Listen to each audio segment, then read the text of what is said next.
আমরা যদি আজকে দেয়ালে কালেমার পতাকা লাগাই তাহলে আমাদেরকে জঙ্গি বলে ট্যাগ দেন, কিন্তু এই যে ব্রাজিল আর্জেন্টিনার পতাকা লাগাইতেছেন আপনারা বলেন এটা গণতন্ত্র, তাহলে আমার গণতন্ত্র কোথায়? আমি কালেমার পতাকা কেন লাগাইতে পারবো না? আমি তাদের কাছে প্রশ্ন করি, আপনারা সবাই বাড়ির সাথে কালেমার পতাকা লাগানো শুরু করেন।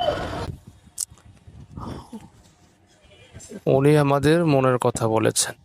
তো একজন সাধারণ নাগরিক, সে যখন ইসলামকে ভালোবেসে একটা দরদ নিয়ে এমন কথা বলতে পারেন, তো সেই ভাই তো প্রকৃত ইমানদার, ইমানওয়ালা ভাই।